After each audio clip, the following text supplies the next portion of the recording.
Baik, Assalamualaikum warahmatullahi wabarakatuh. Perkenalkan, saya Diva Cajulita dengan NIM C1C03031. Hari ini saya akan membahas materi tentang teknik analisis data. Analisis data sendiri merupakan bagian penting dalam penelitian ilmiah. Proses ini memungkinkan peneliti mengorganisasikan data mentah menjadi informasi yang bermakna dan dapat diinterpretasikan.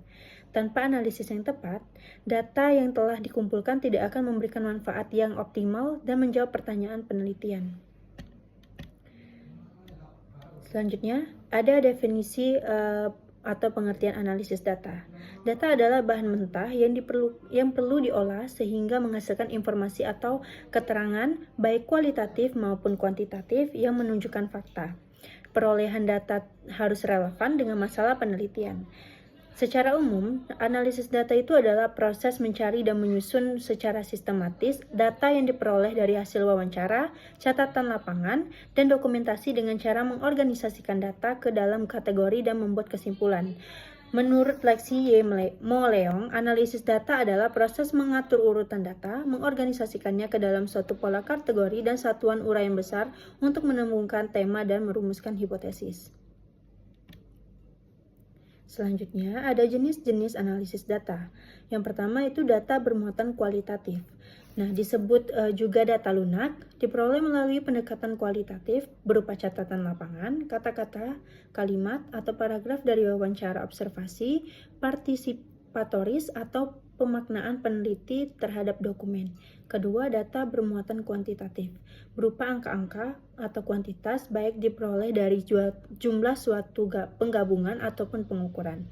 Data dari jumlah penggabungan menggunakan bilangan cacah seperti hasil sensus atau tabulasi jawaban angket. Dalam rangka analisis dan interpretasi data, pemahaman tentang keberadaan data sangat penting. Data kualitatif memerlukan teknik analisis yang berbeda dengan data kuantitatif. Pemilihan teknik analisis yang tepat akan menghasilkan interpretasi data yang akurat dan bermakna. Selanjutnya ada teknik analisis data kuantitatif. Nah, yang pertama itu ada statistik inferensial, yaitu penarikan kesimpulan atas data. Yang kedua ada statistik deskriptif, yaitu pengelompokan dan penyajian data. Ketiga ada data kuantitatif, yaitu angka-angka hasil pengukuran. Statistik deskriptif berhubungan dengan metode pengelompokan, peringkasan, dan penyajian data dalam cara yang lebih informatif. Termasuk di dalamnya adalah distribusi frekuensi, distribusi persen, dan pengukuran tendensi sentral seperti mean, median, dan mode. Statistik inferensial berhubungan dengan analisis data untuk penarikan kesimpulan. Terbagi menjadi statistik parametrik atau untuk data berdistribusi normal dan non-parametrik, yaitu tidak mensyaratkan distribusi normal. Selanjutnya ada teknik analisis data kualitatif. Nah, analisis yang pertama itu ada analisis sebelum di lapangan, dilakukan terhadap data hasil studi pendahuluan atau data sekunder untuk menentukan fokus penelitian yang bersifat sementara. Kedua ada analisis selama di lapangan, yaitu dilakukan pada saat pengumpulan data berlangsung dan setelah selesai pengumpulan data dalam periode tertentu menggunakan model Miles dan Huberman. Yang ketiga ada analisis model Spratly, dimulai dengan menetapkan informasi kunci, melakukan wawancara, dan dilanjutkan dengan analisis domain, taksonomi, komponensial, dan tema kultural. Analisis data kualitatif bersifat induktif, yaitu analisis berdasarkan data yang diperoleh yang kemudian dikembangkan menjadi pola hubungan tertentu atau hipotesis.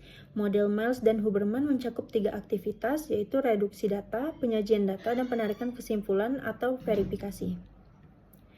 Model analisis Miles dan Huberman itu sendiri ada yang pertama penyajian data, yaitu menyajikan data dalam bentuk uraian singkat, bagan hubungan antar kategori, flowchart, atau teks naratif. Yang kedua ada reduksi data, yaitu merangkum, memilih hal-hal pokok, memfokuskan pada hal penting, mencari tema dan pola, dan membuang yang tidak perlu. Ketiga itu ada penarikan kesimpulan, yaitu menarik kesimpulan dan verifikasi. Kesimpulan awal masih bersifat sementara dan akan berubah bila tidak ditemukan bukti-bukti kuat.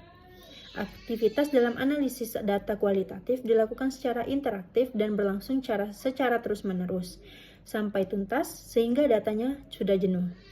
Proses ini memungkinkan peneliti untuk memahami makna dari data yang telah dikumpulkan dan mengembangkan pemahaman yang mendalam tentang fenomena yang diteliti. Selanjutnya ada langkah-langkah analisis. Ada 4. Yang pertama itu scoring, yaitu pemberian nilai terhadap setiap jawaban yang dikumpulkan dari instrumen penelitian. Yang kedua ada tabulasi, yaitu mentransfer hasil scoring dalam bentuk yang lebih ringkas dan mudah dilihat. Ketiga ada mendeskripsikan data, yaitu menggambarkan data untuk memperoleh bentuk nyata dari responden. Yang keempat yaitu uji statistika, yaitu mengolah data menggunakan rumus-rumus atau aturan-aturan yang berlaku.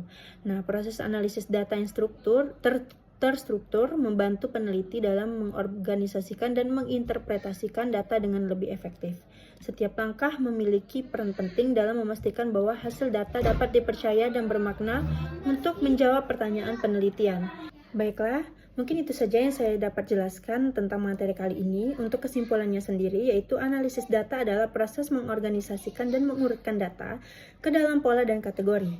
Nah, dalam data bermuatan kualitatif dan kuantitatif memerlukan pendekatan analisis yang berbeda. Teknik analisis kuantitatif dan kualitatif memiliki prosedur dan metode yang berbeda. Langkah-langkahnya sendiri seperti scoring, tabulasi, deskripsi, dan uji statistika merupakan langkah penting dalam analisis. Pemahaman yang baik tentang teknik analisis data sangat penting dalam penelitian ilmiah. Pemilihan teknik analisis yang tepat akan menghasilkan interpretasi data yang akurat dan bermakna. Peneliti perlu memahami karakteristik data yang dimiliki dan tujuan penelitian untuk menentukan teknik analisis yang paling sesuai. Untuk penelitian selanjutnya, disarankan untuk terus mengikuti perkembangan metode analisis data, terutama dengan kemajuan teknologi yang memungkinkan analisis data yang lebih kompleks dan mendalam. Sekian dari saya. Wassalamualaikum warahmatullahi wabarakatuh.